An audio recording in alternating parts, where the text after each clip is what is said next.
자, 이제 헌법재판소에서 어제 재판을 좀 이제 들여다볼 건데요. 정말 충격적이었던 의원을 끌어내라!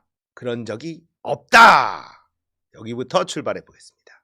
김병주가 곽종근에게 의원들을 끌어내라라고 지시한 건 맞죠? 라고 하면서 유도 질문을 하여 마치 증인이 국회의원을 끌어내라고 곽종근한테 지시한 것처럼 하였는데 의원이 아니라 요원을 빼내라고 한 것을 네, 그렇습니다. 그러면 의원이 아니라 요원을 빼내라고 했다. 근데 이제 여기서 또 어떤 질문이 나오냐면 아니 군인인데 뭘 빼내라고 합니까? 그냥 빠지라고 지시를 하면 되지. 그 질문에 또 버벅거립니다.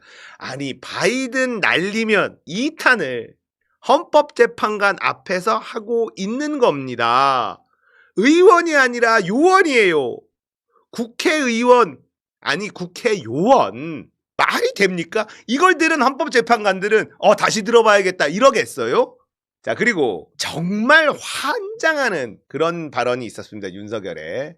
저나 우리 장관이나 군 지휘관이나 다 우리 지금 실무급의 영관급이나 위관급 장교들이 다 정치적 소신이 다양하고 어떤 반민주적이고 부당한 일을 지시한다고 할 때 그거를 따르지 않을 것이라는 거는 저희들도 다 알고 있고.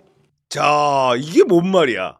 그러니까 계엄을 할 때 현장에 투입되는 군인들이 지시를 따르지 않을 것을 알고 있었기 때문에 계엄을 선포했다라는 얘기를 하고 싶은데 여기서 무슨 말을 합니까? 반민주적이고 부당한 일, 대통령이 지시를 했네? 근데 그 지시가 내가 내린 지시가 반민주적이고 부당했기 때문에 투입된 군인들이 지시를 따르지 않았다는 걸 지금 고백하는 거예요. 반민주적이고 부당한 일을 대한민국 국군 통수권자가 대한민국 국군에게 지시를 내리면 탄핵이야, 이 새끼야. 그게 탄핵 사유가 되는 거야. 어떻게 국군 통수권자가 우리 군인한테 반민주적이고 부당한 일을 지시를 합니까? 그러면 탄핵되는 거야. 그런 짓을 하면. 자기는 탄핵당에 마땅한 대통령이라는 거를 고백하는 장면이 여기서 나오는 거예요. 어떤 대통령이 우리 군인한테 반민주적이고 부당한 일을 지시를 합니까? 와, 정말 멍청해도 이렇게 멍청할 수가 있나? 스스로 나는 탄핵당에 마땅한 대통령이다라는 걸 고백하는 장면을 보고 계시는 겁니다. 자, 그리고 또 하나 너무나 황당한, 국민들은 이 사건 비상계엄을 계몽령이라고 이해하고 있는데 반국가 세력은 대통령이 비상계엄 선포를 내란죄라고 몰아서 국방 책임자들을 구속한 데 이어서 대통령까지 구속한 것입니다. 자, 이 조대현이라는 양반이 노무현 탄핵 때 변론을 하고 노무현 정부 때 헌법재판관으로 임명됐던 사람인데 이렇게 변해버려. 사람이 나이 들면 추해지지 말아야 돼요. 이렇게 추해집니까? 그래서 민주진영에 있는 분들이 엄청난 충격을 받고 있어요. 조대현이라는 이 인간이 지금 윤석열을 변호하고 있다는 거에 너무나 충격을 받고 있습니다. 계엄령이 아니라 계몽령이다. 무지한 국민들을 계몽시키기 위해서 한 거기 때문에 계엄령이 아니다 라는 걸 누가 얘기했냐? 극우 유튜버들이 얘기하고 있는 겁니다. 극우 유튜버들이. 그러니까 지금 조대현도 왜 이렇게까지 됐냐? 극우 유튜버를 너무 많이 본 거야. 극우 유튜버들이 진짜 악의 뿌리입니다. 현재 벌어지고 있는 비상식적인 일들의 근원이 어디냐? 극우 유튜버들이에요. 그래서 계몽령이다라는 얘기를 하고, 자, 반국가 세력은 대통령의 비상계엄 선포를 내란죄라고 몰아서, 자, 지금 윤석열이 한 비상계엄은 내란이다라고 생각하는 수많은 대한민국 다수의 압도적 다수의 국민들을 반국가 세력이라고 규정하고 있는 게 지금 윤석열 변호인단의 생각이라는 겁니다. 이게 말이나 되는 겁니까? 이렇게 하고 있으니 헌법재판관들이 얼마나 황당하겠어요. 자, 그 다음에 포고령 관련된 얘기 나오는데 정말 재밌습니다. 증인이 작성한 포고령을 대통령에게 건네주니 대통령이 이번 계엄은 반국가 세력에게 경고를 하기 위한 것이어서 국민들에게 피해가 가서는 안 되니 통행금지 부분은 제외하라고 하셨죠. 그래서 삭제. 어차피 계엄은 하루를 넘길 수 없을 것이니 포고령 실행을 위한 기구도 설치가 어렵고 또 합수당 구성도 어려울 것이므로 포고령을 형식적인 것이라고 말한 바 있죠. 보통 보고서를 드리면 꼼꼼하게 이렇게 다 보시는데 예. 그렇게 꼼꼼하게 안 보시고 쭉 이렇게 훑어보시고 하신 예. 걸 보면 그렇게 그 의미가 전달되는 것 같습니다. 손발이 안 맞아. 일단 포고령 김용현이 작성했다. 대통령이 작성, 김용현이 작성했다. 포고령 작성했고 뭐 쪽지도 내가 만들었다. 뭐 이런 거잖아요. 근데 윤석열은 이번 계엄은 반국가 세력에게 경고를 하기 위한 것이다. 그래서 국민들 피해가 가지 않게 통행금지 부분은 제외하려고 했다. 그리고 어차피 계엄은 하루가 넘길 수 없을 것이니 윤석열이 뭐라 그랬냐. 계엄이 며칠은 갈 거라고 생각했다라고 말했었어요.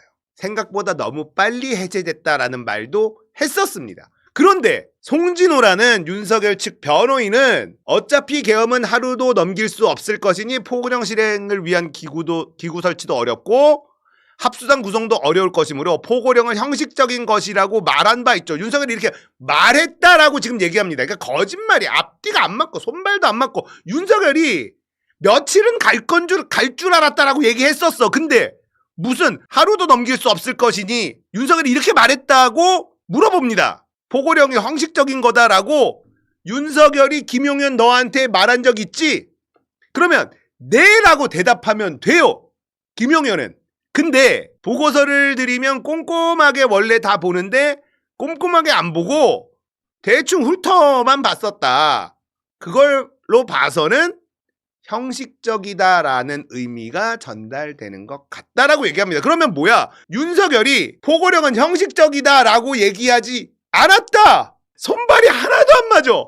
자, 이제 포고령 관련해서 반대 신문이 있습니다. 이제 반대 신문에서도 코미디가 당연히 벌어지는데요. 우리 헌법하고 계엄법은 비상계엄 상황에서도 국회의 권한은 제한할 수 없는 것으로 규정하고 있습니다. 증인 포고문 초안 작성할 때 이런 사실은 알고 있었습니까? 그런데 이런 일항을 넣으셨다는 거죠. 그래서 알겠습니다. 국회에 피청구인도 이 일항 내용 보고 아무런 문제 제기를 안 했습니까? 대통령도. 네. 자, 포고령 못 봤다 그랬잖아, 윤석열은. 포고령 형식적인 거라 계엄의 형식에 필요하니까 한 거고 김용은이 작성했고 나는 안 봤어. 그렇게 얘기했잖아, 윤석열이. 근데 뭐라고 질문합니까? 피청구인이 윤석열이죠. 윤석열도 이 1항의 내용이 뭐죠? 국회 정치활동 금한다. 이거 아닙니까? 이게 가장 위헌적이다라는 건데 국회 측 대리인단에서 피청구인 윤석열도 이 1항 내용을 보고 아무런 문제 제기 안 했습니까? 대통령도 안 했어요. 그러니까 네, 보고서 아무 얘기 안 했는데요. 대통령은 보지 않았습니다라고 말해줘야 될 거 아니야. 근데 대통령이 1항 내용을 보고 아무런 문제 제기 안 했냐? 그러니까 네라고 얘기해. 그러면 무슨 얘기예요? 대통령이 승인, 제가 한 포고령이라는 거를 인정하는 거 아닙니까? 이게 손발이 맞아야지 뭐 도둑질도 해먹는다고. 윤석열을 구속시킨 게 여기서 이런 데서 효과가 나오고 김용현도 구속돼 있고 이게 이런 데서 나오는 거야. 서로 입을 꼼꼼하게 맞출 수가 없어. 실제 특전사가 국회 본 의사당에 얼마나 들어가셨는지 아십니까? 280명. 본관에 다 들어갔습니까? 너무 많은 숫자를 말한 거야. 질서 유지를 위해서 활동을 했습니다. 다 들어간 걸 확인하셨습니까? 아니 확인한 것보다 제가 보고 받았습니다. 이렇게. 그러니까 당황했어요. 그게 지금 오해를 좀 다른 변호인이 280명은 받아가지고 280명은 국회 경내에 들어간 인원을 말하는 거고요. 맞습니다. 이 맞죠? 눈치챘어요. 본청에 뒤늦게. 본 회의장 안에 건물 안에 들어간 사람은 12명밖에 안 돼요. 7079대 묵 깨고 창문 깨고 그걸 오해를 하시고 예. 답답하니까 이제 건물 안에 있었던 그죠? 게 280명이에요. 예. 건물 안에. 건물 안에 실제 수방사는 212명이 현장에 갔는데 실제 48명인가밖에 네, 못 맞습니다. 들어가고 50명 밖에 경내 그렇습니다. 근데 맞춰주려고 해요. 나머지 뒤늦게 명령은 눈치를 채고. 현장 밖에 맞습니다. 대기하고 있었습니다. 예, 예. 답답하니까 윤석열이 나섭니다. 특전사 요원들이 그러니까 우리 장관님 보시기에 그 본관 건물 밖에 마당에 주로 있었습니까? 아니면은 그 본관 건물 안으로 그 많은 인원이 다 들어가 있었습니까? 280명은 본관 안쪽에 하여튼 복도든 어디 그 이쪽 곳곳에 가 있었습니다. 자, 변호인단 윤석열 쪽에서 하고 싶었던 말은 군대가 280명 뭐 이렇게 투입이 됐지만 국회 안으로 들어간 건 극소수 인원밖에 없다. 이 얘기를 하고 싶어요. 그래서 유도성 질문을 막 하는데 김용현은 머리가 너무 나빠. 눈치도 없고. 아니 280명 다 들어갔다 막 이렇게 얘기를 하다가 그게 아니라 국회 건물 밖에 있었잖아. 그러니까 이렇게 얘기를 해요. 그러자 답답한 윤석열이 특전사 요원들 장관님 보시기에 건물 밖에 마당에 주로 있었냐라고 한 번 더 눈치를 줘. 그러니까 김용현이 280명은 본관 안쪽에 건물 안에 복도든 어디든 곳곳에 가 있었다. 야, 진짜 더맨더머 새끼들도 아니고 대환장 파티입니다. 대환장 파티. 자, 그리고 정말 뼈아픈 국회 봉쇄 왜 했니? 자, 질문 들어갑니다. 국회의장께서도 출입구로 못 들어가서 담을 넘어서 들어갔고 일부 국회의원들께서는 그 차단한 병력들이 진출로를 열어주지 않아서 국회에 못 들어간 그런 경우도 있었거든요. 그래서 증인께서 말씀하시는 거하고 달리 실제로는 국회 봉쇄가 목표가 아니었나 하는 그러한 정황들이 많이 보이는데 그 점은 어떻게 생각하십니까? 네, 재판관님 말씀 존중합니다. 그런데 뭘 저는 존중해? 생각이 좀 다른 게 말씀하신 대로 제가 만약에 봉쇄를 했다 그러면 국회의장님이 담을 넘어가서는 안 됩니다. 담을 넘어갈 수 없어야 맞는 겁니다. 봉쇄라는 개념 자체는요. 손에 손잡고 정말 울타리를 다 에워싸서 한 사람도 들여보내지 않는 것이 봉쇄입니다. 그런데 정말 많은 사람들이 담을 넘어갔다고 그러더라고요. 그건 봉쇄가 안 됐다는 겁니다. 출입구 위주로 출입구는 왜 막았을까요? 출입을 통제한 것이죠. 그러니까 출입 통제라는 의미가 출입을 완전히 전면 금지한다는 의미가 아니고 출입 통제라는 의미에는 근데 국회의원들을 막았잖아요. 국회의원들 통과를 중간에 다 시켰지 않습니까? 저는 그렇게 알고 있는데. 그게 막았다가 또 통과시켰다가 또 다시 막았죠. 마지막에 들었어.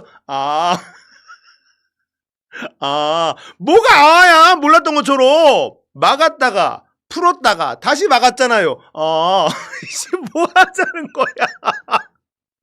자, 이거는 이 한 방이면 되잖아요. 예? 막았잖아. 이준석이 못 들어갔잖아. 다음 넘으시죠? 시끄러 임마.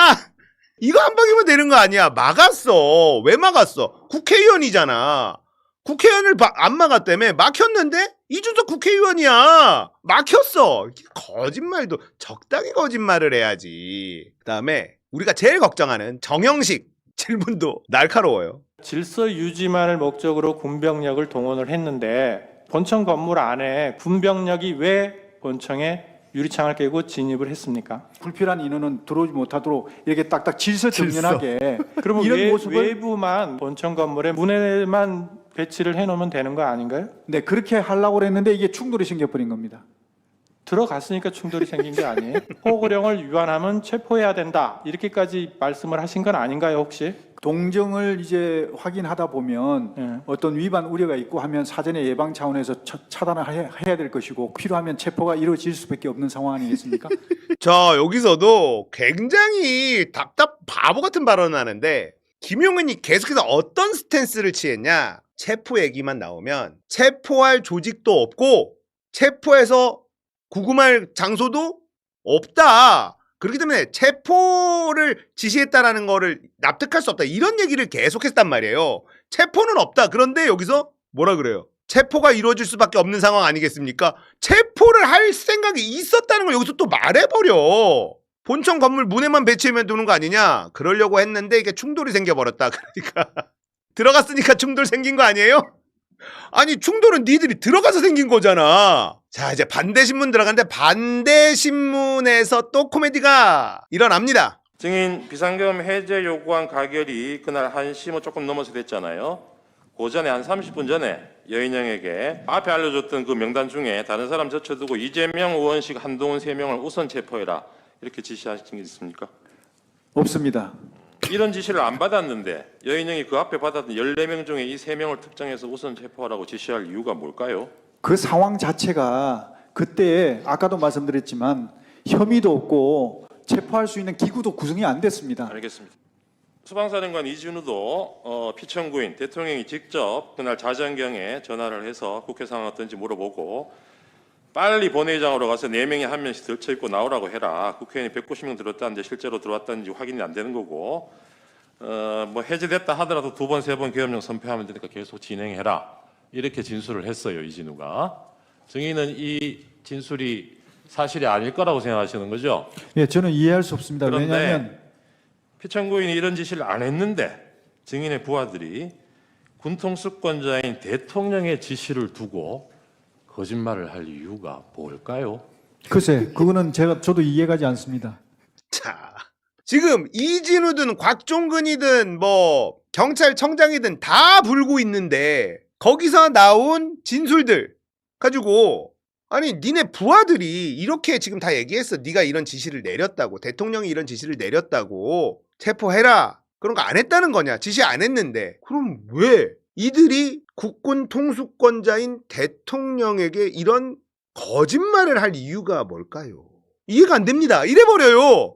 그리고 여기서 중요한 말이 나옵니다. 14명을 체포하려고 원래 계획을 세웠죠. 명단이. 근데 다급해지니까 야 14명 됐고 이재명, 한동훈, 우원식, 여야 대표 국회의장 3명 빨리 잡아. 우선 체포. 여인영한테 지시를 내렸다고 여인영이 얘기를 했단 말이에요. 그러자 뭐라 그랬냐면 혐의도 없고 이재명, 한동훈, 우원식 혐의도 없고 체포할 수 있는 기구도 구성이 안 됐어. 그러니까 체포를 우리는 못한다니까 이 얘기를. 근데 방금 전에 뭐라 그랬어요? 체포할 상황이 되면 체포할 수 있을 거라는 얘기를 했잖아요. 그러니까 방금 한 말, 지금 한 말 막 뒤섞이고 거짓말을 하다 보니까는 난리도 아니야. 그냥 대환장 파티예요. 김영일 은 머리가 진짜 나빠요. 눈치도 너무 없어. 그러니까 패급 대통령 아래 패급 경호처장 국방부 장관이 앉아있으니까 개판 나는 거예요. 자, 그리고 14명 명단 관련된 이야기 또 나옵니다. 이 명단은 누가 정해준 겁니까? 14명. 14명 제가 아까 말씀드린 대로 14명을 특정한 게 아니고 제가 이렇게 쭉 이 주요 포고령 위반 우리가 있는 그런 어떤 정치인들 주요 인물들을 자, 여기서 갑자기 포고령 위반 우려가 있는, 포고령은 실행할 생각도 없었고 형식적이다 이런 주장을 해놓고 포고령 위반 우려가 있는 정치인들 주요 인물들을 이렇게 쭉 명단이 아니라 이렇게 얘기한 거다. 포고령은 실행할 생각이 없었다며. 이렇게 쭉 얘기해주고 그리고 또 그 관심 있는 인원들 이런 어떤 몇 명이 얘기해주고 이렇게 했지 몇 명을 딱 특정해서 얘기한 게 아닙니다. 말 같지도 않은 소리죠. 자, 그리고 지금도 굉장히 핫한 최상목 문건, 비상입법기구 최상목 문건에 대한 이야기 나옵니다. 증인이 국무회의 당일 경제부총리 최상목에게 꼭 쪽지를 건넨 사실이 있습니까? 예, 있습니다. 누가 작성한 것입니까? 쪽지를? 제가 작성했습니다. 예. 그 내용이 어떤 내용입니까? 국가 비상 입법기구 관련 예산 편성은 긴급재정 입법권을 수행하기 위한 그런 어떤 조직을 기재부 내에 구성을 하고 그 메모 자체로는 제안에 불과하고 아이디어 차원에서 제시한 것뿐이죠. 그렇습니다. 이것만 제대로 발의가 되면 이게 작동이 되면 국민들의 삶이 훨씬 더 정말 좋아질 텐데 하는 아쉬움을 많이 표하셨고 이걸 어떻게 해서든 이게 참 막혀 있는 것을 뚫을 수 있는 그런 어떤 게 필요하지 않겠냐는 어떤 말씀이 계셨던 게 기억이 나서. 자, 여기서도 황당하죠. 자, 뭐라 그럽니까? 윤석열 쪽 변호사는요, 비상입법기구 이게 너무 치명적이에요. 국회를 날려버리고 새로운 국회를 만들려고 한 거다라는 증거인데 이걸 무력화시키기 위해서 이 메모 자체는 제안에 불과하고 아이디어 차원에서 제시한 것 뿐이죠 라고 하면 네 맞습니다 하고 끝내면 돼요. 그냥 이거를 실행하려는 게 아니라 그냥 제안에 불과하고 아이디어 차원이었다 이렇게 얘기해달라고 하는데 갑자기 뭐라 그럽니까? 이것만 제대로 발의되면 이게 작동이 되면 하려고 했던 아이디어 차원이 아니라 실행하려고 했다. 왜? 국민의힘이 100여 건이 넘는 국민들을 위한 민생 법안을 발의를 했는데 민주당이 다 반대해서 비상 입법 기구를 만들어서 윤석열이 행하고 싶었던 법안들을 여기서 통과를 시키려고 한 거다라는 식으로 말을 했단 말이야. 그게 뭐야? 국회의 대체제잖아. 그 개판이에요. 자, 거기다가 김용현은 혼자 죽기 싫어요. 혼자 죽기 싫습니다. 진짜 얍삽이. 동의한 사람이 있었습니까? 동의한 분도 있었습니다. 누굽니까? 제가 말씀드리기는 곤란합니다. 네. 자, 야 국무위원들아, 나 혼자 안 죽는다. 똑바로 해라. 니들 그 자리에서. 계엄에 동의한 사람이 있었대. 아, 좋아요. 자, 그리고 최상목 문건 있죠? 이게 또 코미디인데. 증거 부동의를 하셨어요. 근데 조금 전에 정인 신문 상황 때 그걸 또 제시를 하셨어요. 그렇다면 이거는 좀 모순적인 상황이 아닌가. 부동의하는 증거를 가지고 물어보는 게 부동의 저희들 부동의 했습니다. 했는데 예. 지금 그저 참고로 보고 싶다 했기 때문에 저희가 받아서 지금 전해준 것이지 증거로 저희가 쓴 것이 아닌데요. 씨도 안 그러면 먹힙니다. 갑제 29호증 24는 재판부에서 증거로 채택하겠습니다. 최상목 이 문건은요. 이 문건 있죠. 이거는 윤석열 측에서 증거 부동의를 했어요. 증거 아니야 저거. 증거를 인정할 수 없어. 해놓고 자기들이 이거를 꺼내서 김용현한테 주고 물어본 거야. 지들이. 그러니까 문영배 헌법재판소장 권한대행 헌법재판관은 아니 니들 부동의한 건데 이걸 가지고 왜 질문을 하고 이걸 다시 꺼냈어? 니들은 이거 증거 아니라고 했잖아. 그럼 이거 모순적인 상황 아닌가? 부동의하는 증거를 가지고 물어보는 거. 그러니까 다급해져가지고 아 이게 참고로 보고 싶다 그래가지고 참고하고 싶다 그래서 그걸 받아서 지금 전달해 준 거지 증거 아니다. 우리 증거로 저희가 쓴 게 아니다. 그러니까 자 저거 증거 채택합니다. 진짜 중요한 증거예요 저건. 그리고 또 하나 엄청난 코미디가 있는데요. 이 구체적인 문안도 직접 증인이 작성하신 겁니까? 예, 그렇습니다. 타이핑도 직접 하시고요. 예, 그렇습니다. 어떤 컴퓨터로 작성하셨나요? 어떤 컴퓨터로? 노트북으로 했습니다. 노트북 어디에 있는? 제가 가지고 있던 개인 노트북. 어디에 가지고 있던? 관사에. 네. 워드 프로그램 뭐 쓰셨어요? LG 건데 하나 아니요. 그 노트북 묻는 게 아니고 한글 이거 뭐 프로그램 작성하려면 프로그램 띄워놓고 하셨을 거 아닙니까? 프로그램 이름이 뭔지는 모르세요? 제가 그 프로그램 이름 잘 모르겠습니다. 자 본인이 문건을 작성했다 그랬어. 근데 무슨 프로그램을 했는지 모르겠다라고 얘기합니다. 워드 아니면 아래 한글이고 군인이면 대부분 아래 한글을 쓰겠죠. 근데요 여기서 재밌는 장면이 나와요. 잘 보세요. 워드 프로그램 뭐 쓰셨어요? LG 건데 아니요. 하나 들으셨습니까? 하나 다시 아니요. LG 옛날에 이게 뭐가 있었냐면요. 옛날 한옛날에 1998년도부터 95년도 LG 소프트웨어 주식에 하나워드라는 게 있었어요. 도스 시절이에요 이거. 그러니까 옛날 문서 작업을 했었던 김용현 머릿속에서는 워드에서 LG 하나워드가 떠오른 거 아니냐. 이걸로 저 문건은 김용현이 작성한 게 아닙니다. 자기가 이거 워드 치고 작업 칠 때 생각이 났던 거야. 그러니까 잘 들어보세요. 다시 한번. 노트북 LG 건데 아니요. 하나워 이러잖아요. 하나워드가 도대체 언제 적 거냐고. 이거라니까. 하나워드가. 야, 도스 시절 프로그램이에요. LG가 만든. 뭐 쓰셨어요? LG 건데 아니요. 자, 하나워드라는 걸 알 수 없는 사람들은 아니 노트북 LG 노트북 그거 얘기하는 게 아니라 그게 아니라 김용현은 워드 프로그램을 LG 거라고 얘기하고 있는 겁니다. 하나워 나오잖아요.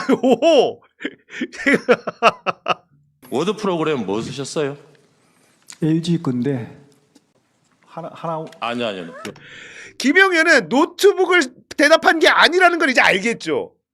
워드 프로그램 뭐 쓰셨어요? LG 건데 하나워드 LG 하나 이거 LG 소프트웨어 주식회사 하나워드 머릿속에 이게 있는 거네. 이게 갑자기 생각이 난 거야. 최상목에게 건네진 문건뿐 아니라 각 국무위원 장관들한테 문건 다 만들어줬다. 이거 일단은 외교부 장관은 대통령이 직접 줬다라고 했고요. 최상목도 대통령이 줬다라고 국회에서 얘기한 적 있고요. 김용현이 작성한 게 아니라는 겁니다. 이건 확실해졌죠? 자, 그리고 노상원 얘기가 나옵니다. 문상호에게 노상원 장군 하는 일을 잘 도와주라 이런 지시를 하신 적이 있습니까? 예, 그렇습니다. 노상원은 이 계엄 때까지 한 3개월 동안 증인 공관에 22번이나 방문한 것으로 확인이 되었습니다. 현역도 아닌 퇴역 군인하고 무슨 일로 그렇게 자주 만났습니까?